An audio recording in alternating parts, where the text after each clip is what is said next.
È già cresciuta l'erba sotto i treni che dovrebbero rivoluzionare il trasporto ferroviario sardo. Su questo binario morto sono fermi da 500 giorni e attendono ancora il permesso per il primo viaggio. Nel 2008 la regione ne ha commissionati 8 a una società spagnola e ha speso 78 milioni. Saliamo a bordo, sono moderni e veloci, ma sulla rete sarda, costruita nell'800, non si può sfrecciare. Per rifarla ci vorrebbe 1,5 miliardi, per ora ci sono solo 70 milioni. I lavori che stanno per partire consentiranno ai pendolini di iniziare a viaggiare, ma non ai 180 all'ora previsti, confermato dal macchinista che ha fatto i collaudi. Andremo a 150 da Cagliari Oristano, è la velocità massima che questo treno può fare e anche la linea può fare, e da Oristano in su avremo le velocità di linea che saranno 95, 100, 110.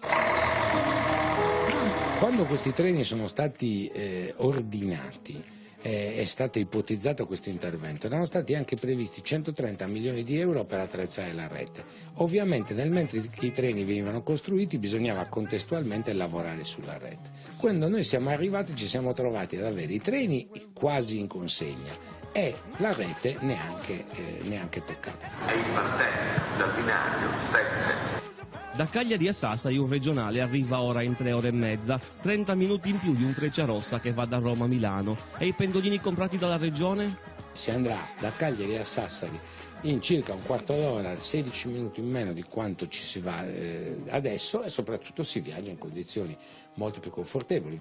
A conti fatti questo investimento dei treni non sembra a voi neanche essere così tanto utile? L'unica utilità è che si sta più comodi. Ma con i lavori già finanziati, questo attrezzaggio cosa consentirà di fare? Esclusivamente di aumentare la velocità dagli attuali massimo 85 sino a un massimo 120 con tratte che continuano a essere a 65 km/h. Questi ATR si dice siano treni modernissimi, ma in realtà sono ancora treni diesel?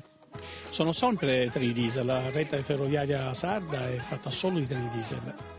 L'alta velocità in Sardegna non arriverà mai. Il piano di elettrificazione della rete si è fermato a 35 km da Cagliari. Per rendere scorrevole il tratto nord ci sono progetti ma non risorse. Serve 1 miliardo e 500 milioni per rettificare il tracciato appunto del 1800.